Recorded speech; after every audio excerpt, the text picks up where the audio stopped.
అతని జర్నీలో ఒక ఎదుగుదల ఉంది. అతని క్యారెక్టర్స్‌లో ఒక రిలేటబుల్ ఫ్యాక్టర్ ఉంటుంది. ఎంత రిలేటబుల్ ఫ్యాక్టర్ అంటే ఆ క్యారెక్టర్స్‌ని మనం ఇంటికి తీసుకెళ్తాం. సో, ఫస్ట్ సినిమాతోనే నేషనల్ అవార్డ్ అందుకున్నా కూడా కమర్షియల్ సినిమా వైపు అడుగులు ఇప్పుడిప్పుడే పడుతున్నాయి. సినిమాని గుండెల్లో కాదు నెత్తిన పెట్టుకొని తిరుగుతున్నట్టు ఉంటాడు ఈ డైరెక్టర్. అతనే సందీప్ రాజా. థ్యాంక్ యూ అన్న. మీ జర్నీ చూసిన తర్వాత మాకు మీ గురించి అర్థమైంది అది. సినిమా ఇప్పుడు ఇక్కడ నెత్తిన పెట్టుకొని తిరుగుతున్నట్టుంది. అదే అదే. సో, మోగ్లీ ప్రయాణం ఎలా ఉందన్న? ఒక లాస్ట్ ఇయర్ మార్చ్లో స్టార్ట్ చేసాము, టైటిల్ పెట్టి రాయడము కథ ఇదంతా. సో లాస్ట్ ఇయర్ అంతా ఒక రైటింగ్, ఈ క్యారెక్టర్స్ బిల్డ్ చేయడంలో వాటిల్లో దాని మీద ట్రిప్ అవటము, దాని మీదే సరిపోయింది లాస్ట్ ఇయర్ అంతా. ఎందుకనంటే ఒక 3 years తర్వాత ఇంకా ఓకే మనం ఒక కథ చేద్దాం మళ్ళీ ఇంకొక హార్డ్ హిట్టింగ్గా, ఇంకా వేరే డీవియేషన్స్ ఇవేమీ లేకుండా అని చెప్పి స్టార్ట్ చేశాను లాస్ట్ ఇయర్. సో లాస్ట్ ఇయరే పట్టాలు ఎక్కువది అని అనుకున్నాను. బట్ ఏంటంటే మేమే ఇంకా ఇది రాసే కొద్దీ ఆ క్యారెక్టర్స్ ఇవన్నీ వస్తున్న విధానం కొద్దీ చూసి ఇంకా టైం తీసుకొని జాగ్రత్తగా బిల్డ్ చేద్దాం అనుకుని స్టార్ట్ చేసాం. సో లాస్ట్ ఇయర్ డిసెంబర్లో స్టార్ట్ అయింది. కరెక్ట్గా ఇదే టైంకి ముహూర్తం ఇవన్నీ పెట్టుకొని చేసాం. ఇప్పుడు ఈ టైంకి రిలీజ్ అవుతుంది. 2 years ఆఫ్ చాలా పెద్ద జర్నీ, చాలా ఎమోషనల్ జర్నీ. అంటే కలర్ ఫోటో ఒక సెన్సేషన్ అన్న. అంటే కలర్ ఫోటో థియేటర్స్కి ఎందుకు రాలేదని ఫీల్ అయిన ఆడియన్స్ లేరు. అవునవునవును. ఫిల్మ్ మేకర్స్లో కూడా. సో ఒక నేషనల్ అవార్డుని సాధించడం అనేది, ఇవన్నీ మీకు ఆపర్చునిటీస్ వైజ్ ఎంతవరకు టర్న్అవుట్ అయ్యాయి? నెక్స్ట్ అంటే రేపు ఈ సినిమాకి అన్న మీరు క్రెడిట్ని ఒక ఆపర్చునిటీస్గా మీకు అంతగా టర్న్ అయ్యాయి? అవునవును. అదే అంటే అది కొన్నిసార్లు ఏంటంటే అన్న ఏదో ఏదో చిన్న టైం నడుస్తుంది అంటాం కదా, అలా ఒక చిన్న పాజిటివిటీ వచ్చినట్టు కలర్ ఫోటోకి కూడా అంతే. ఒక అంతకుముందు లాక్డౌన్ అంతా కూడా అన్నీ ఎక్కువ చాలా థ్రిల్లర్స్, ఆ కైండ్ ఆఫ్ ఫిలిమ్స్ అవన్నీ వచ్చాయి. సో మనది ఏంటంటే ఒక కైండ్ ఆఫ్ నమ్మకం అన్నమాట. ఓకే మనం ఒక ఎమోషనల్ రైడ్ ఇవ్వబోతున్నాము అని ఒక గట్ ఫీలింగ్ ఒకటి ఉండేది. ఆ గట్ ఫీలింగే వర్కౌట్ అయ్యింది. ఎస్ థియేటర్లో పడలేదు అన్న బాధ, చాలా బాధపడ్డాం. కానీ దానికి ఒక సంవత్సరం అయిన తర్వాత ఒక 2022లో నేషనల్ అవార్డు అన్నది వచ్చి అదొక కైండ్ ఆఫ్ ఒక ధైర్యాన్ని ఇచ్చిందనమాట. ఓకే మీ కష్టం ఎక్కడికి పోలేదు అని అన్నట్టు. సో ఈసారి చూడాలి, అంటే ఏంటంటే ఈసారి అనుకున్నట్టు అంతా చాలా బాగా అవుతుంది. So and in terms of making కూడా అన్నీ ఎంత ప్లాన్ చేసుకున్నామో దాన్ని బట్టే చేసాము. అంటే ఒక 90% ఆఫ్ మేము అనుకున్న ఫిల్మే అచీవ్ చేసాం మేము. సో ఇంకా చూడాలి, ఇంకా ఈ తర్వాత పరిస్థితులు ఇంకా ఎలా ఉంటాయి, ఎలా రిసీవ్ చేసుకుంటారు అన్నది. అంటే వన్ ఆఫ్ ద చాయిస్ మీకు రోషన్ అంటే లేదన్న, అంటే ఫస్ట్ ఈసారి ఏంటనంటే ఒక ఫేస్ పెట్టుకొని మనం రాయటం కాదు. అంటే నేను ఫస్ట్ నుంచి అదే మోడ్లో ఉండేవాడిని. నేను ఎట్లా అంటే మనం ముందు ఒక కథ రాసుకొని అందులో మనం ఒక హీరోని తీసుకొచ్చి పెట్టినప్పుడు ఎలా చేయాలి అన్న ఉద్దేశంతో. కలర్ ఫోటో అలా జరగలేదు. అంటే నేను తర్వాత రాసుకున్న కథలన్నీ ముందు కథ ప్రయారిటీగా ఉండేటట్టు. బట్ ఈ సినిమాకి ఏంటి అని అంటే ఒక 2-3 months అసలు ఎవ్వరూ అనుకోకుండా మైండ్లో ఒక యంగ్ బ్లడ్ కావాలి, ఒక యంగ్ హీరో కావాలి. ఈ సినిమా పేరు టార్జన్ కాదు, మోగ్లీ. ఒక యంగే ఉండాలి, ఒక జస్ట్ లైక్ ఒక mid range hero. In the sense mid range, it's not about budget market age, అలా హీరోస్ వద్దు, యంగ్ ఎవరన్నా కావాలి, కొత్తగా కనపడాలి, స్క్రీన్ మీద ఫ్రెష్గా ఉండాలి అన్న ఉద్దేశంతో స్టార్ట్ చేసి ఒక 2-3 months అయిన తర్వాత రోషన్ బబుల్ గమ్ చూసిన తర్వాత నాకు మనోడి హెయిర్, తన యొక్క బాడీ టైపు, తన కళ్ళు, తన కాన్ఫిడెన్స్, డైలాగ్ డెలివరీలో తన కాన్ఫిడెన్స్ అవన్నీ నచ్చి ఫస్ట్ సినిమా రిలీజ్ అవ్వకముందే రోషన్ ఇచ్చిన స్పీచ్కి నాని గారే అదిరిపోయారు. అవును అదే సో వెరీ కాన్ఫిడెంట్ పర్సన్. నేను ఇక్కడ ఉండటానికి వచ్చాను అన్నట్టే ఉంటుంది తప్ప ఏదో ట్రై చేయడానికి వచ్చినాను అన్న ఫీలింగ్ ఎప్పుడూ కనిపించదు. కరెక్ట్. అంటే బాడీ లాంగ్వేజ్ లో కూడా ఇది నా హోమ్ గ్రౌండ్, నేను ఇక్కడికి ఉండటానికి వచ్చాను, నేను టెస్ట్ డ్రైవ్ చేసి అలా వెళ్ళడానికి రాలేదు, నేను ఇక్కడే ఉంటాను అదే అన్నట్టే ఉంటుంది రోషన్ బిహేవియర్.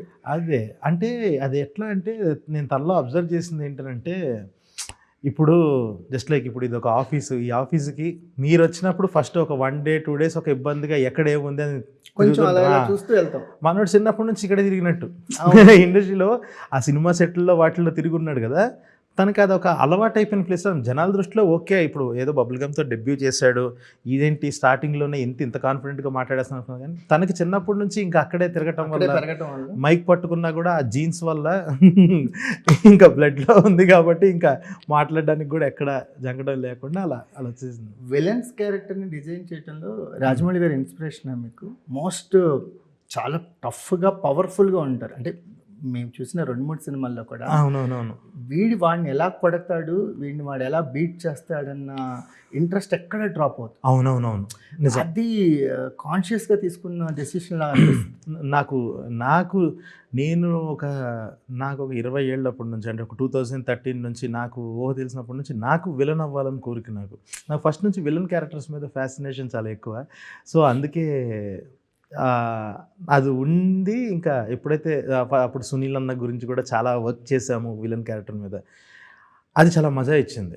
ఎందుకనంటే అందులో ఉన్న ఒక బిర్యానీ సీన్ వల్ల చాలామంది నువ్వు నరకాల్సిన అవసరం లేదు, 10 మందిని చంపాల్సిన అవసరం లేదు, కరెక్ట్గా క్యారెక్టర్లో బలి చూపించారు. బ్రేక్ డౌన్ చేయడం ఎలా అంటే ఏదో ఓకే మనకు ఆల్ఖైదా తీవ్రవాదులు దొరికినప్పుడు వాళ్ళని ఎమోషనల్ బ్రేక్ డౌన్ చేయడానికి కొన్ని మెథడ్స్ వాడతారు. కరెక్ట్, ఆ మెథడ్ లాగా అనిపించింది సందీప్ అసలు.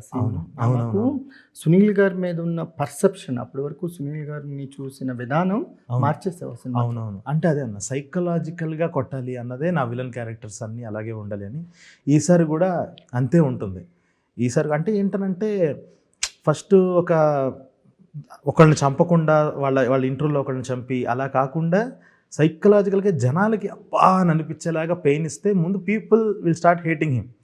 ఇంకా ఆబ్వియస్గా హీరో కొడతంటే అదొక ఆనందం వాళ్ళకి. అలాగే ఆ విలన్ క్యారెక్టర్స్ ఈసారి ఏంటంటే ఇంకా క్రేజీగా వెళ్ళిపోయాయి అనమాట కంప్లీట్గా. ఇంకా అంటే ఎలా ఉండాలి ఈసారి మన దాంట్లో విలన్ క్యారెక్టర్ అని అంటే తన సైడ్ నుంచి కథ చెప్పడం స్టార్ట్ చేస్తే ఓకే ఈడు హీరోనే అన్నట్టు అనిపించాలి. అందుకే తను అంత స్టైలిష్గా అలా డిజైన్ చేయాలి. ఎవరి పర్సెప్షన్లో కథ చెప్పినా కథ సంపూర్ణంగా కనిపించే విధంగా డిజైన్ చేస్తుంది. కరెక్ట్.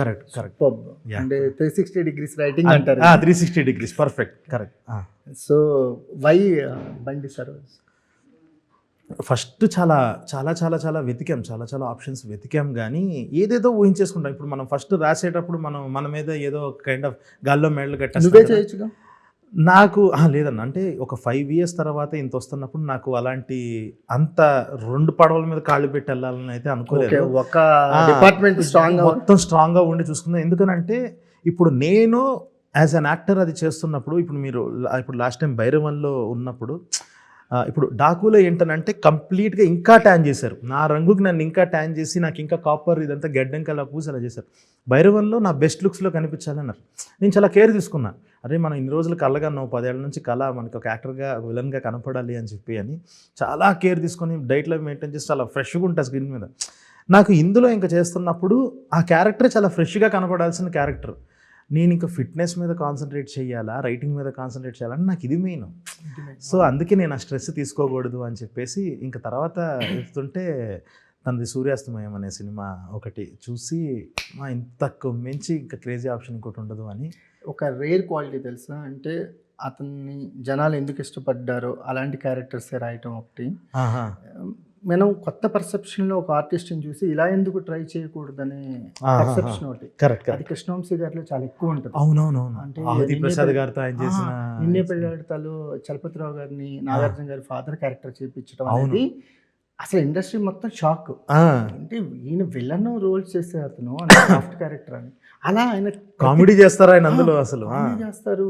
అంటే ఒక ఆర్టిస్ట్ని ఇలాగే ఎందుకు చూడాలి, కరెక్ట్, కొత్తగా ఎందుకు చూడకూడదు అని ఆ డైరెక్టర్కి ఆ తెగింపు ఉండాలి. అవునవునవును, అది సాలిడ్గా ఉంది. నన్ను అలా బాగా ఇన్స్పైర్ చేసింది నాకు నేను శైలజ సినిమాలో ప్రదీప్ రావత్ గారు వస్తారు సెకండ్ హాఫ్. మనకు అప్పటి వరకు ఆ క్యారెక్టర్ బ్రహ్మానందం గారు అలాంటిది ఆ టైంలో ప్రదీప్ రావత్ గారు ఉండి ఆయనలోంచి కామెడీ తీసుకురావటం అనేది నన్ను చాలా అసలు కిషోర్ అన్న ఎరగతీశారు అసలు అది. సో నాకు అలా ఉండి ఓకే ఇలాంటి క్రాస్ కాస్టింగ్ చేస్తే బాగుంటుంది అన్నది పడింది. ఇంకా తర్వాత నుంచి నాకు దొరికినప్పుడల్లా ఇంకా నేను అది వాడేసుకుంటున్నాను. ఇంకా యాక్చువల్గా వైవార్షకి లోని ఆర్టిస్ట్ని బయటకు వచ్చింది కూడా కలర్ ఫుట్ అవుతుంది. అప్పటి వరకు హీరో ఫ్రెండ్ 4 జోక్స్ వేసి వెళ్ళిపోవటం, కరెక్ట్ అంటే అక్కడ వరకే చూసేవాళ్ళు. కరెక్ట్. కానీ కలర్ ఫోటో రిలీజ్ అయిన తర్వాత ఒక సీన్ ఉంటుంది, అది వర్షం పడుతుంటే దేవుని తిడతాడు. అవును, అస్సలు టెరిఫిక్ ఆర్టిస్ట్ కదా, అసలు అక్కడి నుంచి అతని గ్రాఫ్ మారింది. కరెక్ట్. సో ఈ మోగ్లీలో ఇంకెంత ఇంపాక్ట్ ఇవ్వబోతున్నాడు, దానికి ఒక 10 times ఉంటుంది ఈసారి. చాలా ఉంటుంది. అంటే ఈసారి ఇందులో ఒక హర్షలో ఒక kind of angry young man చూస్తారు. ఇప్పుడు మీరు ట్రైలర్లో చూసినట్టయితే పెద్ద పోలీసుని కొట్టేసి అయిపోతాడు, పెద్ద ప్రవాసీడు అది ఇది అని చెప్పేసి. హర్షలో ఒక ఫస్ట్ టైం ఒక అగ్రెషన్ చూస్తారు. There will be one day నాకు హర్షతో విలన్గా చేయించాలి అని కూడా ఉంది, నాకు అది కూడా ఉంది మైండ్లో. సో నాకు ఎందుకంటే మేము చాలా రోజుల నుంచి ఒక 10 ఏళ్ళ నుంచి ఒక జర్నీ వల్ల, మా ఇద్దరి జర్నీ వల్ల ఒక ఫ్రెండ్గా ఎలా అయితే సుహాస్ని కానీ హర్షని కానీ వాళ్ళలో ఉన్న అన్ని ఎమోషన్స్ని డైరెక్ట్గా చూస్తూ ఉంటా. ఇది ఎందుకు ట్యాప్ చేయట్లేదు అని అనిపించి నాకు కలర్ ఫోటోకి ఇంకా తను అని అనగానే చాలా ఎక్స్ట్రా సీన్స్ వచ్చి ఎక్స్ప్లోర్ చేయడం జరిగింది. ఈసారి ఇంకా బాగుంటుంది చాలా. సో ఒక ఫ్రెష్ బ్యాక్డ్రాప్, అంటే ఇప్పుడు గత 10 ఏళ్ళుగా చూస్తుంటే ఒక ఫ్రెష్ బ్యాక్డ్రాప్, ఒక అడవి, ఒక గుర్రం, అంటే ఒక ఫ్యాంటసీ వరల్డ్లోకి తీసుకెళ్తున్నాం అనిపిస్తుంది. అంతేనా? ఫ్యాంటసీ కాదు, ఫ్యాంటసీ లాగా అనిపించేది. ఇంత అందమైన ప్రపంచం, అడవిలో కూడా ఇంత బాగుంటుందా అంటే నా దాంట్లో అన్న స్ట్రెంగ్త్ ఆఫ్ ది హీరో అయినా, బ్యూటీ ఆఫ్ ది క్యారెక్టర్స్ అయినా ఏదైనా ఇన్నోసెన్సే. ఆ ఇన్నోసెన్స్ వల్ల వచ్చే బ్యూటీ వేరు. ఏమో ఇంత అందమైన ప్రపంచం అన్న ఫీల్ వస్తుంది, వాళ్ళు ఇన్నోసెన్స్కి కనెక్ట్ అవుతారు. అలాగా characters strong and as realistic వరల్డ్లోనే చాలా బ్యూటిఫై చేసి చూపిస్తున్నాం, ఒక మంచిని ఎక్కువ చూపిస్తున్నాం. ఎందుకు అంటే మనకి రంగస్థలంలో చరణ్ గారి క్యారెక్టర్ చెవుడు వల్ల కొన్ని సీన్స్ కొత్తగా వర్కౌట్ అయ్యాయి. అవునవును. అంటే కొన్ని ఎమోషన్స్ కొత్తగా వర్కౌట్ అయ్యాయి. హీరోయిన్ని ఇప్పుడు డెఫెండమ్ చేయటం వల్ల నీకేంటి డైరెక్టర్గా నీకున్న అడ్వాంటేజ్ ఏంటి? నాకున్న అడ్వాంటేజ్ ఫస్ట్ థింగ్ ఫస్ట్ ఆ క్యారెక్టర్ చేయడానికి ఒక సీన్తో మొదలు పెట్టాం సినిమాని. ఆ సీన్ ఒక ఐడియా వచ్చిన తర్వాత ఓకే ఇప్పుడు మన దాంట్లో హీరోయిన్ డిఫరెంట్ మ్యూట్ అయి ఉండాలని, అది సినిమాలో సెకండ్ హాఫ్ స్టార్ట్ అయిన తర్వాత వస్తుంది ఒకటి, ఓహో ఇంత మీనింగ్ ఉందా ఇందులో అన్న ఫీలింగ్ ఒకటి వస్తుంది. ఇది దానికోసం అని చేసాము.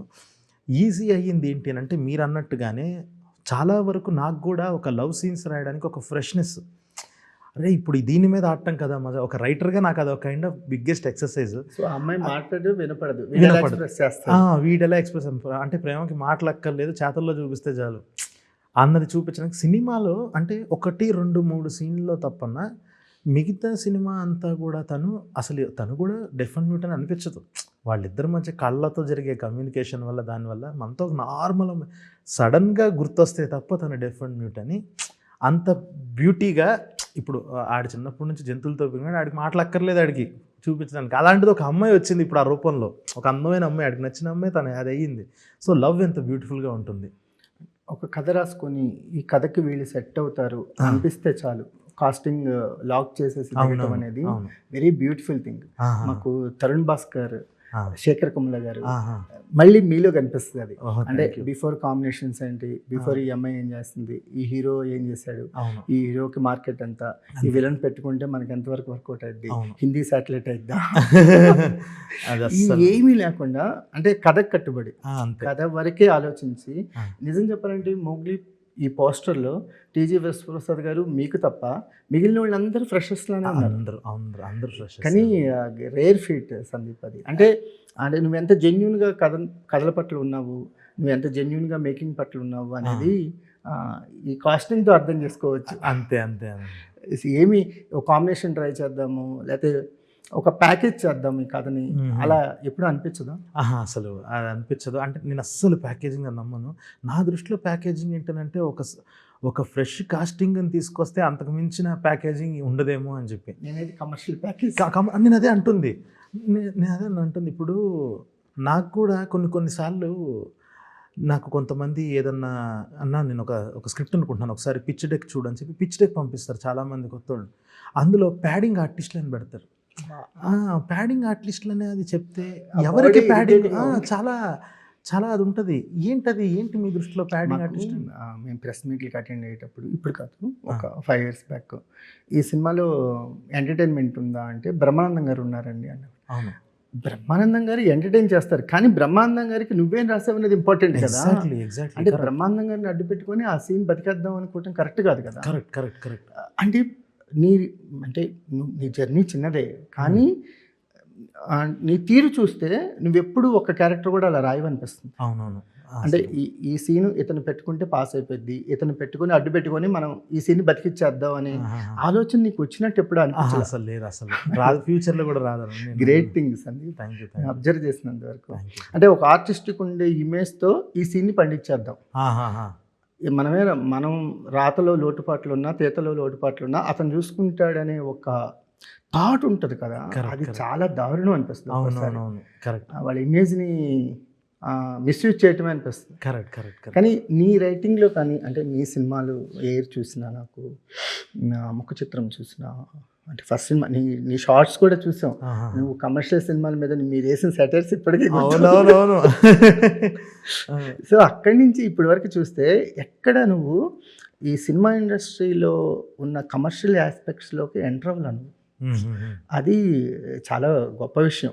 అంటే మెంటల్గా చాలా ఫిట్గా ఉన్నావు. అంతే, అంటే కమర్షియల్ దానికన్నా అంటాం కదా, టెంప్లెట్ దాంట్లోకి ఎంటర్ అవ్వకూడదు తపన. అంటే ఒక టెంప్లెట్, అంటే ఈ ఆర్టిస్ట్ని పెట్టుకుంటే ఈ సీన్ పండేసిద్ది అనే థాట్ రాకపోవటం అనేది గొప్ప రైటింగ్, గొప్ప డైరెక్షన్ అనిపిస్తుంది. అందులోనూ ఇలాంటి ప్రొడ్యూసర్ నిజంగా ఏమడితే ఇస్తారు. అంటే టీజీ విశ్వప్రసాద్ గారు అంటే గో హెడ్ అంటారు. అవునవునవును. సో ఆయనకి సరే ఇదే మోగ్లీని మనం కొంచెం కమర్షియల్గా ప్యాక్ చేద్దామంటే మా అయితే ఒక 6 months లేట్ అయిద్దేమో. అంతే కదా. ఇప్పుడు ఈ బ్యానర్కి ఉండే వాల్యూకి, టీజీ విశ్వప్రసాద్ గారికి ఉండే బ్రాండ్ నేమ్కి యూ కెన్ పుల్ ఎనీవన్ అన్నమాట. కరెక్ట్ కదా. మాకు ఈ మోగ్లీ ఫస్ట్ ఇంకోలాగా అనిపించేది. అవునవునవును, చాలా కరెక్ట్. కానీ ఆ డెసిషన్ తీసుకోకుండా సో కేవలం టాలెంట్ని నమ్మి ఇతను నా క్యారెక్టర్కి న్యాయం చేస్తాడనే ఒకే ఒక కారణంతో కాస్టింగ్ చేయటం అనేది ఇప్పుడు రేర్ అయింది. అవునవునవును. ఇంకా అది న్యూ ఏజ్ కింద తీసుకుంటాం. ఇంక ఇప్పుడు వచ్చే డైరెక్టర్స్ అందరూ ఇప్పుడు మా బ్యాచ్ వాళ్ళందరూ కూడా ఇంకా అదే జోన్లో ఉన్నారు. అందరూ కొంతమంది అసిస్టెంట్ డైరెక్టర్ని కలిస్తే ఈ కథ ఎవరు అనుకుంటున్నాము అని జనరల్గా అడుగుతాం కదా. అంటే వాళ్ళు చెప్పేవన్నీ పై పేర్లే చెప్తారు. అవును. అరే వాళ్ళకి సినిమాలకు చేయడానికి అప్పటికే లిస్ట్ ఆఫ్ ఎక్స్పీరియన్స్ డైరెక్టర్స్ ఉన్నారు. ఈ దారిలో నువ్వు ఎక్కడ దొరుకుతావు? నీకు ఎప్పుడు ఆపర్చునిటీ వచ్చింది? అసలు కింద చూడటం మానేస్తారు సందీప్ డైరెక్టర్స్. అసలు అది చూస్తే ఒక రకంగా వీళ్ళు ఎప్పుడు అని ప్రతి ఒక్కళ్ళకి టాప్ 7 కావాలి. అవును, కరెక్ట్. సో నీలో అసలు ఆ క్వాలిటీ ఎప్పుడు కనిపిస్తుంది. నువ్వు ఇలాగే ఉండు. మాకు శేఖర్ కమల గారిని చూసినా, తరుణ్ భాస్కర్ని చూసినా, మిమ్మల్ని చూసినా రెస్పెక్ట్ ఎందుకు ఉంటుంది అంటే మీ మేకింగ్లో కూడా అంతే నిజాయితీ ఉంటుంది. శేఖర్ గారు ఎప్పుడు కూడా ఆ క్యారెక్టర్కి అతను సరిపోతాడు అనుకుంటే అతనికి తెలుగు వచ్చో రాదు కూడా. అవును, నిజం. నేను అందుకే అంత ఫ్రెష్గా ఉంటాయి సినిమాలు. అవును, అది ఆయన కాన్షియస్గా తీసుకుంటారు. నిజంగా ఎవరైనా స్టార్ ఆయన కథల్లోకి వచ్చినా ఆయన కథల్లోకి వచ్చినట్టు తప్ప ఆ స్టార్ ఇమేజ్ ఇందులో కనిపించదు, అస్సలు కనపడదు. కరెక్ట్. అసలు మొన్న మనం చూసిన కుబేరా కానీ ఎంత ఫ్రెష్గా ఉన్నారు అసలు. ఈవెన్ నాగ చైతన్య గారి సినిమాల్లో లవ్ స్టోరీలు ఎంత ఫ్రెష్గా ఉంటాయి. అవును, నిజం. సో మాకు తరుణ్ భాస్కర్లో ఆ తెగింపు కనిపిస్తుంది. నెక్స్ట్ ఆ రోల్లో నువ్వు కనిపిస్తున్నావు మాకు. Thank you. సో గ్రేట్ అండి. ఎందుకంటే మేము సినిమాలు కథలు చెప్పడానికి వచ్చాము. కాంబినేషన్స్ అనేవి కుదిరితే లేకపోతే లేదు. కరెక్ట్. కానీ కాంబినేషన్ కుదరలేదని కథలు చెప్పడం ఆపేస్తే నువ్వు ఎవరికి రెస్పెక్ట్ ఇస్తున్నావు? అంతే కదా. మనల్ని మనం తక్కువ చేసుకుంటున్నాం. అంతే కదా. నేను వీళ్ళతో కూడా కథ చెప్పగలను, నా కథను నేను ప్రేక్షకుల చేత మెప్పించగలను అనే కాన్ఫిడెంట్ ఆ డైరెక్టర్కి ఉండాలి కదా. అంతే. సో అది నీలో పుష్కలంగా కనిపిస్తుంది మా థ్యాంక్ యూ. సూపర్. సో ఏంటి కాలభైరవ ఈసారి విజృంభించాడు అనిపిస్తుంది. అసలు నిన్న నైట్ కూర్చొని మిక్సింగ్లో చూస్తుంటే ఒక 2-3 చోట్ల కళ్ళే ఉంటాను, నీళ్ళు వచ్చేసాను. అంటే ఏంటిది, నా సినిమానేనా, నేను చూస్తుంది నా సినిమానేనా అసలు అలాగా. ఇంకా వేరే రేంజ్. అంటే ఇంకా ఒకటి అనుకున్నది ఏంటంటే సినిమా స్టార్ట్ చేసేటప్పుడు భైరవాకి నేను చెప్పా, సరే మనం ఏదో అనుకున్నాం కదా ఇన్ని రోజులు ఒక పెద్ద లేదు ఫ్రెష్గా స్టార్ట్ చేస్తానంటే, ఓ అవునా సూపర్ అని చెప్పి కథ చెప్పిన తర్వాత ఒకటే అన్నది ఏంటంటే తనమాట, ఈ సినిమాతో మనం ఇర్రెస్పెక్టివ్ ఆఫ్ ఎవ్రీథింగ్ మనందరం అప్గ్రేడ్ అవ్వబోతున్నాం, వేరే ఇంకో 10 మెట్లు ఎక్కబోతున్నాం, దీని మీద పనిచేద్దాం, ఇంకా వేరే ఉద్దేశం ఏం పెట్టుకోవద్దు. టెక్నికల్లీ అంటే ఒక మ్యూజిక్ పరంగా, విజువల్ పరంగా, స్టోరీ టెల్లింగ్ పరంగా చెప్పేసాం. ఒకసారి కథ చెప్పేసాం, మంచిగా హిట్ అయింది, అది కలర్ ఫోటో అది అయ్యింది, అది వచ్చి 5 ఏళ్ళు అయింది. ఈ 5 ఏళ్ల తర్వాత మళ్ళీ నువ్వు చెప్తున్నావు అని అంటే ఈసారి నువ్వు నిజంగా 5 మెట్లు ఎక్కావు 10 మెట్లు ఎక్కావా అన్నదే కనపడాలి. అలాగే నేను మ్యూజిక్ చేస్తా, అలాగే చేద్దాం అని చెప్పి ఫిక్స్ అయిపోయి చేసింది. జర్నీ అంటే before entering to the cinema నుంచి మీ జర్నీ ఉంది. అవును. ఆ జర్నీ అంటే ఎవ్రీ డే బలపడుతూనే ఉంది. అవును. మోగ్లీకి వచ్చేసరికల్లా అది ఒక స్ట్రాంగ్ బేస్ అయిపోయినట్టు. చాలా ఇంకా ఐఎమ్ గ్లాడ్ ఈ సినిమా నిన్న చూసిన తర్వాత అర్థమైంది ఏంటంటే ఇంకా నుంచి మా ఇద్దరిని కాంబినేషన్ అంటారు అని అంటారు అన్న నమ్మకం ఉంది అది. సో అంటే ఈ సినిమాని మేము జయంతో పోల్చవచ్చు. అంటే అన్న ఇప్పుడు ఎలా అంటే జయన్ అదే జనరల్గా ట్రైలర్ చూసిన వాళ్ళకి వీళ్ళందరికీ ఆ వాసన అయితే వస్తుంది. ఆ జయంత్ వాళ్ళకి పరిమళం వాసన అన్నది నెగిటివ్ మంచి పరిమళం వస్తుంది. యా అంటే అది ఒక కైండ్ ఆఫ్ కాంప్లిమెంట్ లాంటిది. అది కానీ అది కొట్టుడు వేరే ఆ టైంలో. అంటే రిజల్ట్ వచ్చిన తర్వాత పోలిస్తే బెటర్ ఏమో. ఎందుకనంటే ఒకళ్ళు ఒక సినిమా తీశారు అని చెప్పి అదే టెంప్లెట్లో ఇంకో సినిమా తీయడం గొప్ప కాదు, ఆ సక్సెస్ కొట్టడం గొప్ప కదా. సో ఉంటుంది కొంచెం అంటే ఈ కథ అలా జస్ట్ లైక్ లవ్ వెసెస్ లస్ట్ అని మనం తీసుకోవటం వల్ల అది వస్తుంది. కానీ ఇందులో ఇదంతా కైండ్ ఆఫ్ సెన్సిబిలిటీస్ చాలా ఫ్రెష్గా ఉంటాయి. యా నిజంగా పోలిస్తే కాంప్లిమెంటరీ రిలీజ్ అయిన తర్వాత ఆ తర్వాత మళ్ళీ 20 ఏళ్ళ తర్వాత అలాంటిది ఒకటి వచ్చింది అంటే done, more than happy. Sunil గారు పాన్ ఇండియా స్టార్ అయిపోయారు. అవును, హైదరాబాద్లో దొరకట్లా అసలు. నిన్న ట్రైలర్ చూసి ఫోన్ చేసి మాట్లాడుతుంటే తమ్ముడు వారానికి 4 స్టేట్లు సౌత్ మొత్తం తిరిగేస్తున్నా తమ్ముడు, నేను ఒక్కరోజు కూడా ఒక చోట ఉన్నట్లు ఇంటికి వెళ్ళడానికి కుదరట్లేదు, నేను ప్రీ రిలీజ్కి రండి అన్న సరదాగా మీరు మాట్లాడితే బాగుంటుంది అంటే అసలు ఇంపాసిబుల్, ఇంటికి వెళ్ళట్లేదు నేను అన్నారు. అసలు వెరీ హ్యాపీ ఫర్ సునీల్ అన్న. అసలు సో ఎలా అనిపిస్తుంది అసలు ఆయన మాకు పుష్ప జైలర్ నుంచి ఆ టేక్ ఆఫ్ నెక్స్ట్ లెవెల్లో అసలు ఇంకా ఫ్లైట్ ఎక్కేసారు అంతే. ఆయన కలవాలంటే మనం ఎయిర్పోర్ట్లో కలవటం అంతే. అవును అసలు అంతకుముందు ఎన్నిసార్లు కలిసామో గుర్తుంది నాకు, అసలు కలవటం కుదరట్లేదు అసలు, ఎంత ట్రై చేస్తున్నా అసలు. అంటే ఇంకా నాకు ఆయన సొంత అన్న లెక్క ఇంకా. సో ఎంత హ్యాపీగా ఉందంటే ఏ సినిమాలో చూస్తున్నా ఏం చూస్తున్నా ఎమ్మటే మెసేజ్ ఒక వాయిస్ నోట్ పెట్టేస్తామన్నా. ఇప్పుడు రివాల్వర్ రిటర్న్ మొన్న సినిమా వచ్చింది, లుక్ భలే ఉంది. ఎంత సీరియస్గా ఉన్నారు తెలుసా సందీప్ ఆ సినిమాలో. ఓకే, సినిమా అంతా ఒకటే ఇంటెన్సిటీని అలా మెయింటైన్ చేశారు. మాకు ఏ సునీల్ గుర్తుకు రాలే, ఆ క్యారెక్టర్ వరకే గుర్తొచ్చు. సూపర్. సో ఆయన ఒక టేక్ ఆఫ్ నెక్స్ట్ లెవెల్లో ఒక మల్టీ స్టారర్ సినిమా ఏదో అనుకొని అది ఉందా కదా మళ్ళీ అది ఉంది చాలా. అంటే ఈ సినిమా నేను బలంగా ఇంకా చాలా పెద్ద హిట్ అవ్వాలని కోరుకున్నాను. ఎందుకంటే సో దట్ నా మీద నమ్మకం వస్తుంది. అంటే ఈడి తీగళ్ళు ఇంకా ఈయన నమ్మేయచ్చు అనడానికి నేను ఎన్ని కష్టాలు పడాలి ఈ సినిమాకి అన్నీ పడేశాయి. సో అవన్నీ చూసేస్తారు. ఓకే ఈడు యాక్షన్ పార్ట్ సందీప్ రాజ్ అనేవాడు చేయగలడా అంటే యాక్షన్ ఉంది, ఎమోషన్ తీయగలడా, ఒక గ్రాండియర్ తీయగలడా అంటే గ్రాండియర్ ఉంది. సో అలాగ మొత్తం అలా అదొక డ్రీమ్ ప్రాజెక్ట్ లాంటిదని అన్నాడు. అది తీయడానికి ఇంకా నమ్ముతారు, ఈ సినిమా హిట్ అయితే ఖచ్చితంగా నమ్ముతారు అని నమ్మకం. మాకేమనిపిస్తుంది అంటే మీ థియరీ మాకు ఎలా అనిపిస్తుంది అంటే మీ క్యారెక్టర్స్ చాలా రిలేటబుల్గా ఉంటాయి. అవును. ఎట్ ద సేమ్ టైం అంటే మీ డైలాగ్స్ని అంటే మీ డైలాగ్స్ చెప్పే విధానం, మీరు రాసే విధానం కూడా కొత్తగా ఉంటుంది. టేక్ ఆఫ్ మీరు భయపెట్టే తీరు కొత్తగా ఉంటుంది. మీరు అసహించుకునే క్యారెక్టర్స్తో చాందిని చౌదరి క్యారెక్టర్ ఉంటుంది రీల్ కలర్ ఫోటోలో, ఆ అమ్మాయి ఏదో పద వినోదం ఆడుకుంటూ ఉంటుంది.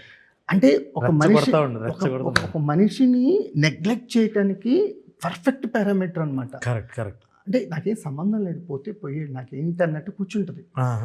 అంటే మామూలుగా కూర్చోవచ్చు, అలా జస్ట్ ఇలా పదవిధం ఆడుకునేసరికి అమ్మో ఇది సంథింగ్ ఎల్స్ అనిపించింది. సాక్షి న్యూ డిస్కవరీనా చాలా ప్రొఫైల్స్ ఎతికి సడన్గా ఒకళ్ళు అలా ప్రొఫైల్ ఇన్స్టాగ్రామ్ ప్రొఫైల్ చూపించగానే అర్థమైపోయింది ఇంకా వీడి తప్ప నాకు ఇంకెవరు వద్దు. జస్ట్ ఫోటోతో ఆడిషన్స్ తీసుకుంటారు అంటే నాకు కనిపించేసింది ఈ అమ్మాయి ఈ జాస్మిన్ అనే క్యారెక్టర్ చేయడానికి ఈమె పర్ఫెక్ట్ అని అనిపించేసి పిలిపించి తినకి లుక్ టెస్ట్ చేస్తున్నాం. సేమ్ ఈ పిఎంఎఫ్ ఆఫీస్లోనే రోషన్కి లుక్ టెస్ట్ చేస్తూ ఫస్ట్ పోస్టర్ ఫోటోషూట్ చేస్తున్నప్పుడు అర్జెంట్గా ఒకసారి రండి అని చెప్పేసి టికెట్ వేసి పిలిపించేస్తే వచ్చింది. తను సడన్గా వస్తే ఒక 10ంటికి వస్తే 12ంటికల్లా 4 కాస్ట్యూమ్లు తెప్పించేసి చేసేస్తే నేనేం చేయించానంటే తిను డెఫ్ అండ్ మ్యూట్ కాబట్టి దీనికి డైలాగులతో పని లేదు, అన్నీ సైగలే. నుంచో పెట్టా ఈడు కెమెరాల్లో ఫోటోలు కొడుతున్నాడు, ఎక్కడి నుంచి వచ్చారు, ఎన్నింటికి ఫ్లైట్ ఎక్కారు, భోజనం ఏం చేశారు, ఇవి క్వశ్చన్లు అడుగుతుంటే తను సైకిల్తో చెప్తూ ఉందన్నమాట.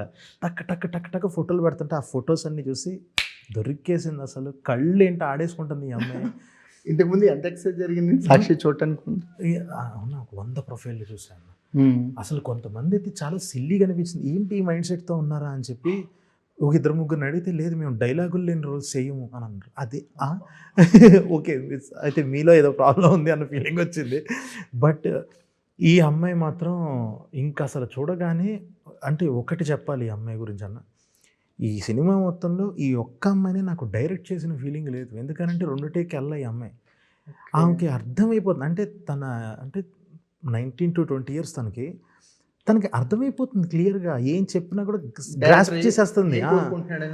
ఏం కోరుకుంటున్నాను టక్కున చెప్పేస్తుంది, నేను చేసి చూపిస్తాను. తను అదే ఎగ్జాక్ట్ డెలివరీ చేస్తుంది. అయిపోయింది కట్. నాకు అది చూపించినట్టే ఉంది, జస్ట్ మానిటర్లో చూసినట్టు ఉంటుంది, కట్ అయిపోయింది తప్ప ఒక్కదానికి కూడా ఒక్కదానికి ఒక 2 టేకులు తీసుకుంది. కానీ ఏ రోజు ఆ అమ్మాయి డెలివరీ చేయకుండా లేదు అసలు. ఫెంటాస్టిక్. రోషన్ కూడా అంతే. రోషన్ ఏంటంటే తనే కోరుకుంటాడు ఎక్కువ టేకులు, ఇంకొంచెం బాగా చేసేమో డార్లింగ్, చూడ్ డార్లింగ్ అని చెప్పేసి. అని నాకు తనలో నచ్చింది ఏంటి అని అంటే, నాకు ఒకటి ఏంటనంటే తనకి ఎక్స్పెరిమెంటు కష్టం ఏంటి ఈ సినిమాలో అంటే, ఆ ఫస్ట్ హాఫ్లో ఉన్న ఇన్నోసెంట్ క్యారెక్టర్ చేయడం, అగ్రెషను ఎమోషను మామూలుగా చేయడు అసలు. సో ఇరగదీస్తాడు అగ్రెషన్ ఎమోషన్. సాలిడ్ ఉంటుంది. ఆ అడవి మనిషి తిరగబడి కొడితే ఎట్లుంటుందో ఆ కైండ్ ఆఫ్ అదైతే ఉంటుంది అది. So what is take away points from Mowgli? ఈ సినిమా లాస్ట్లో ఒక ఫిలాసఫీ ఉంటుందన్న నా దృష్టిలో. అంటే ఈ సినిమా గురించి ఒక ముక్కలో చెప్పాలంటే, మనం చాలా దేవుళ్ళవి కొన్ని వ్రతం బుక్స్ ఇవన్నీ చదువుతూ ఉంటాం. ఆ బుక్స్లో కొన్ని కథలు ఉంటాయి. ఒక 4-5 పేజీల్లో ఒకళ్ళు ఏదో ఇలా చేస్తూ ఉంటే దేవుడు వచ్చి వాళ్ళని ఎలా మోటివేట్ చేశాడు, దేవుడు వచ్చి ఏం చేశాడు, అది ఇదని చెందినట్టు. అందులో ఒక దేవుడికి, ఒక హనుమంతుడికి సంబంధించి ఒక కథ ఇది. సో అలా అని చెప్పేసి లాస్ట్లో ఏదో సీజీలోనో అలా చేసి ఆ కైండ్ ఆఫ్ దది కాదు. దేవుడు అంటే మన ఫిలాసఫీ ఏంటి, నా దృష్టిలో దేవుడు అంటే ఏంటి, మన రియల్ లైఫ్లో దేవుడు ఎంత ప్రెజెన్స్ ఉంటుంది ఆయనది. సడన్గా ఒక విశ్వరూపం కనపడటం కాదు, మన దృష్టిలో దేవుడు ఇంత గేమ్ ఆడుతున్నాడు మన లైఫ్తో, ఇంత ఉన్నాడు, తన ప్రెజెన్స్ ఉందా అని చెప్పే అదొకటి. అదొక వెరైటీ ఫిలాసఫీ వాడు చెప్తున్నాం. చాలా డీప్లో ఉంటుంది. పీపుల్స్ మీడియా ఫ్యాక్టరీ అంటే మిగిలిన ప్రొడక్షన్ హౌస్తో పోల్చుకుంటే కొంత కార్పొరేట్ స్ట్రక్చర్ ఉంటుంది. అవునవును. కార్పొరేట్ స్ట్రక్చర్లో సినిమా ఇండస్ట్రీ ఏమడదనేది చాలామంది ఒపీనియన్. కానీ విశ్వప్రసాద్ గారు దాన్ని రాంగ్ అని ప్రూవ్ చేస్తూ ఉన్నారు. అవును. సో ఆయన డెలివరీ చేసే ప్రాజెక్ట్స్ కానీ అంటే ఆయన నెవర్ అన్స్టాపబుల్గా వెళ్ళిపోతూ ఉన్నారు. సో నీ ఎక్స్పీరియన్స్ ఏంటి పీపుల్స్ మీడియా ఫ్యాక్టరీతో? నాకు ఫస్ట్ నుంచి, నాకు డే 1 నుంచి నాకు చాయ్ బిస్కెట్లు అలవాటైన విధానం దగ్గర నుంచి కూడా నాకు డబ్బులు పెద్దగా ఖర్చు పెట్టడం ఇష్టం ఉండదు. నాకు నేను చాలా పీనాసోడిని మేకింగ్లో. నాకు సేమ్ కలర్ ఫోటోకి అంత చేసాను, ఎందుకు ఇవ్వరు అని ఉండదు. ఇంకొకటి ఏదైనా ఇస్తే బాగుండు అని అడిగితే, ఎందుకు దీనికి ఇంత అడుగుతున్నావు, తీసేసుకోవచ్చు కదా అనే ఇస్తారు. అలాగా ఏ రోజు గ్రాండియర్కి పోలేదు. ఎందుకనంటే రిటర్న్స్ వచ్చేది కదన్న సినిమా అంటే, మనం ఖర్చు పెట్టడం ఏముంది. అందులోనూ నేనే రైటర్, నేనే డైరెక్టర్ అయినప్పుడు కొన్నిసార్లు ఓకే ఇది ఖర్చు అవుతుంది అని అంటే, ఈసారి ఈ సీన్ మనం డైలాగ్స్తో కొడదాం, ఈ సీన్ మనం డైరెక్షన్తో కొడదాం అని చెప్పి నాకు నేనే చేసేసుకోగలను. సో అలా ఉన్నప్పుడు ఇప్పుడు ఈ సినిమా దగ్గరికి వచ్చేసేటప్పటికి వీళ్ళు ఈ సినిమాకి ఒక బడ్జెట్ అయిందని చెప్తే అందరూ షాక్ అవుతారు. అంటే అది వాళ్ళు రివీల్ చేస్తేనే అన్నాం, విశ్వ గారు రివీల్ చేస్తేనే అన్నాం. ఇంకా నాకు తెలిసి ఇండియాలో ఇంకా ఏ ప్రొడక్షన్ హౌస్ ఈ సినిమా చేసినా కూడా దీనికి 3 అయ్యేది. ఓకే, వీళ్ళు కట్ డౌన్ చేస్తున్న విధానం నాకు సింక్ అయింది. ఇది అంటే నెక్స్ట్ ఈ మైండ్ సెట్ కూడా అదే కాబట్టి నీకు పెద్ద షాకింగ్ ఏం లేదు. నాకు చాలా బాగా అనిపిస్తుంది. అంటే ఊరికి ఒకటి చెప్తా, నేను ఎవరినో ఒకరిని టార్గెట్ చేస్తాను కాదు, నా స్టైల్లో ఒకటి ఏంటి అని అంటే, ఎయిర్కి సంబంధించి ప్రీ ప్రొడక్షన్ అదంతా కూడా నా ఇంట్లో జరిగింది. అరే నా ఇంట్లో ఒక రూమ్ ఇస్తాను, ఏమనుకోకండి, కొంచెం అడ్జస్ట్ అవ్వండి, చెయ్యండి అని చెప్పి. ఇది కూడా అంతే. ఇప్పుడు వీళ్ళది మొత్తం కార్పొరేట్ స్టైల్లో ఒక ఆఫీస్ ఉండి 4-5 సినిమాలు ఇక్కడ వర్క్ అవుతున్నాయి, అదంతా జరుగుతుంది. అదే జనరల్గా అయితే ఈ స్కేల్ ఆఫ్ ఫిలిం చేస్తున్నారు, సపరేట్ ఆఫీస్ ఉంటుంది, సపరేట్ ఇల్లు, ఒక విల్లా, అందులో ఒక బాయ్, ఒక 20 మంది కూర్చుంటారు. ఎంత అవుతుంది అన్న దానికి అంటే ఏం కనిపిస్తుంది స్క్రీన్ మీద? అది స్క్రీన్ మీద కన్వర్ట్ అవ్వదు కదా. స్క్రీన్ మీదకి కన్వర్ట్ అవుతుంది. కానీ నాకు ఇలాంటిది ఉన్నప్పుడు నాకు హ్యాపీ, మనం ఎందుకు వచ్చాము సినిమా చేయడానికి వచ్చాము, నాకెందుకు నాకెందుకు సపరేట్ ఫ్లాట్ అన్న ఫీలింగ్లోనే ఉంటాను నేను కూడా. ఒక ఆఫీస్కి వచ్చి పని చేసుకున్నాను. సో నాకేంటంటే ఇక్కడ ఉన్న ఒక ఇన్ఫ్రాస్ట్రక్చర్ కానీ ఇది కానీ నాకు చాలా బాగా అనిపించింది. ఫోన్లే అంటే ఈ సినిమా అయిన దాంట్లో 95% మొత్తం స్క్రీన్ మీద కనిపిస్తుంది. సూపర్. అంటే నాకు తెలిసి వేస్టేజ్ లేదు, వేస్టేజ్ 1% వేస్టేజ్ లేదు. మహా అయితే ఒక 2 days, అంటే అన్ని సీన్లు ఎడిట్లో లెంత్ వల్ల తీసేసిన అన్ని సీన్లు కలిపి ఒక 2 days ఆఫ్ షూట్ అయ్యి ఉంటుంది. నేను తర్వాత అవి కూడా కలిపేస్తా ఓటీటీ వర్షన్కో ఏదో, నేను అసలు ఆ డబ్బులు కూడా వేస్ట్ అవ్వనివ్వను. సో నాకు అందుకే నాకు అస్సలు దిస్ విల్ బి ఒక కేస్ స్టడీ అన్న. మోగ్లీ విల్ బి ఎక్కడ కేస్ స్టడీ అయ్యిద్ది అని అంటే ఈ సినిమా విషయంలో, ఒక సినిమాకి ఇంత బడ్జెట్ అనుకొని అందులో 90% నువ్వు కానీ ఓన్లీ షూటింగ్కే ఖర్చు పెడితే ఇంత బాగుంటుందా? అంటే మనకి జనరల్గా అంటుంటారు, మనకి ప్రొడక్షన్ మొదలవగానే చిన్న పిన్నీస్ దబ్బనాలు కావాలనుకున్న కారులోకి వెళ్ళి తీసుకొస్తుంటారు. అంటే ప్లానింగ్ ఉండదు. అంటే ఎంత ప్లానింగ్ చేసుకున్నా ఆ రష్ అనేది ఆన్ ద స్పాట్ కొన్ని కావాల్సి వచ్చినప్పుడు అవి ఎక్కువ రేటుకి కొంటాం, రూపాయిది 10 రూపాయలు పెట్టి కొంటాము. ఇవన్నీ కూడా ఎక్స్పెన్సివ్ యాడ్ అవుతూ ఉంటాయి. కానీ మీరు చెప్పింది వింటే ఏంటంటే ప్రాపర్ ప్లానింగ్తో ప్రాపర్ ఎగ్జిక్యూషన్, అంటే పెట్టే ప్రతి రూపాయి స్క్రీన్ మీద కనిపించే విధంగా జాగ్రత్త పడ్డారు. అది మీ యూఎస్పి. కరెక్ట్. సినిమా చేయడం ఇష్టం, నాకు ఇలా చేయడమే ఇష్టం.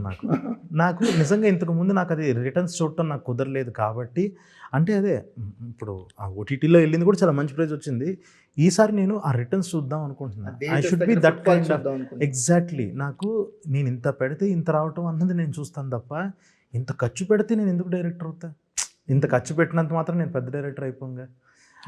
సో నేను అదే నమ్ముతాను, నేను దాని మీదే ఉంటా ఫ్యూచర్లో కూడా. అంతే. సూపర్. మీకు ఆర్టిస్ట్గా జర్నీ కంటిన్యూ చేస్తారా? ఖచ్చితంగా ఉంది. దీని తర్వాత ఒక 3 movies ఉన్నాయి లైన్లో. అందరిని ఆపుంచా జనవరి నుంచి వస్తాను అని చెప్పి. సో ఒకటి నేను హర్ష కలిసి ఒకటి చేస్తున్నాం, హర్ష హీరో నేను విలన్గా, అదొకటి. ఇంకొక 2 ప్రాజెక్టులు ఉన్నాయి, అవి ఇంకా. సో బాబీ గారికి ఏమైనా ఛాన్స్ ఉందా చిరంజీవి గారి ప్రాజెక్ట్? ఏమో అసలు ఆయన పిలిస్తే మాత్రం వెయిటింగ్, అంతకు మించి అంతకన్నా అసలు ఈ సంవత్సరం నాకు మామూలు ఓపెనింగ్ కాదు. జనవరిలో నాకు డాకు లాంటి గుర్తుండిపోయారు. అంతకు మించి ఒక మంచి డెబ్యూ ఉండదేమో రిజిస్టర్ అయ్యే క్యారెక్టర్ దాంట్లో. ఎందుకంటే ఎంతమంది స్ట్రగుల్ అవుతున్నారు అన్న ఒక రోల్ కోసం, కొంచెం కనపడినా చాలు అని చెప్పి. అలాంటిది నాకు రావడం అన్నది చాలా అదృష్టంగా ఫీల్ అయ్యా. అది పిలిస్తే పరిగెట్టుకుంటూ వెళ్ళిపోవడమే. ఇంకా Air 2 కూడా స్టార్ట్ అవుతుంది. అవును, Air 2 ఒకటి స్టార్ట్ కంటిన్యూ చేస్తారు. అది అంటే ఇలాగా ఒక సేఫ్లో, అంటే మనం ఏదో డబ్బులు పెట్టేసి అలా కాకుండా just like I will execute. ఇప్పుడు ఈటీవీ లాంటి వాళ్ళు వీళ్ళు ఉండి అలా ఉంటే మంచిగా ఎగ్జిక్యూట్ చేసి నేను ఇస్తాను మంచిగా. ఎందుకంటే మా వైఫ్ చూసుకుంటుంది, ఇంకా అంత ఛానల్ చూసుకుంటుంది. తనకి ఫస్ట్ నుంచి ఆ ప్రొడక్షన్ పిచ్ ఉంది, చూసుకుంటుంది. తను అంటలేదా నేను యాక్ట్ చేస్తానని? తనకి ఉంది, కానీ అదే ఇంకా ఇప్పుడు ప్రొడక్షన్ ఇవన్నీ చూసుకొని చేశారు. అలా నేను డైవర్ట్ చేయటం ఏముండవు. సో తన ఇష్టం, ఇంకా తను హ్యాపీగా ఉండడానికి. అంటే బాగుందన్న, అందరం సినిమాలో ఉంటాం. ఎగ్జాక్ట్లీ. అంటే అందరికీ కుదరదు. మళ్ళీ తమ్ముడు ఉన్నాడు, ముఖ చిత్రం మొత్తం చూసుకున్నాడు వెనకాల. తను బీయింగ్ బ్యాంక్ ఎంప్లాయీ. రిలీజ్ అయినప్పుడు అనిపించింది, అబ్బా థియేటర్లో పడి ఉండాల్సిందిరా. రెండోసారి నేను ఈ మాట వింటాం. కలర్ ఫోటో కింద ఎయిర్ ఎంత రిలేటబుల్ ఫ్యాక్టర్ ఇది. చాలా అంటే ఒక అటు ఇటుగా లిటిల్ ఆర్ట్స్ అయ్యేదేమో నిజమా అని అనిపించింది. నిజం. Air 2 థియేటర్స్కి నువ్వు థియేటర్స్కి ఎంత రుణపడిపోయాను తెలుసా? అవును, అంటే ఎన్ని డబ్బులు. చాలా కంటెంట్ ఫ్రీగా చూపించేసి చూడాలి. డిస్ట్రిబ్యూటర్స్కి చాలా బాకీ ఉంటుంది. చాలా బాకీ ఉన్నాను, దీంతో తీరాలి. Air 2 అయినా థియేటర్స్కి ఇట్స్ లైక్ 2 hour ఫిలిం ఇప్పుడు. ఎందుకంటే ఫస్ట్ దాంట్లో అంతా నాస్టాలజీ అంతా అక్కడ అయిపోయింది. ఈసారి డ్రామా కరెక్ట్గా చూపించాలి, ఫన్ డ్రామా. ఈసారి అది ఉంటుంది గట్టిగా. సూపర్. ఇప్పుడు ఏ సినిమా చేసినా థియేటర్కే చేయి, ఇంక చేస్తా. ఇక రూల్ అది, ఇంక చాలు. ఓకేనా? Wish you all the success Sandeep. Super. Me journey కూడా అబ్జర్వ్ చేస్తుంటే కథలు చెప్పడానికి మనం ఇండస్ట్రీకి వస్తారు చాలామంది, ఎక్కడో చోట షిఫ్ట్ అవుతుంటారు. సో అది కమర్షియల్గా కావచ్చు, కాంబినేషన్గా కావచ్చు, ఎక్కడో మనం రూట్ కాజ్ అనేది మిస్ అవుతుంటుంది. కరెక్ట్. కానీ నీకు ఎప్పుడు అది రూట్ కాజ్ స్ట్రాంగ్ అవుతుంది. Wish you all the best. అంటే మీలాంటి వాళ్ళు సక్సెస్ అయితే ఇండస్ట్రీలో చాలామంది కొత్త ఫేసులు కనిపిస్తాయి, కొత్త వాళ్ళకి అవకాశాలు వస్తాయి, ఆడియన్స్కి కూడా ఒక ఫ్రెష్ ఫీల్ ఉంటుంది. సో మీరు బాగా సక్సెస్ అవ్వాలని కోరుకుంటున్నాం కమర్షియల్గా. ఇంకా ఓటీటీ ఓన్లీ ఓటీటీకి మాత్రం ఏం చేయకు, లేదు లేదు. ఓకేనా? థియేటర్స్కే కలుద్దాం. అదే నువ్వు ప్రతి నీ కంటెంట్ థియేటర్స్ని మీట్ అవ్వాలి. అంతే నువ్వు ఆన్ రికార్డ్ చెప్పాలి. ఆన్ రికార్డ్ ఖచ్చితంగా ఇంక నుంచి అంత థియేటర్కి అన్ని హాల్లోనే. సునీల్ గారు అదే. Okay, wish all the best. Thank you. Thank you అన్న.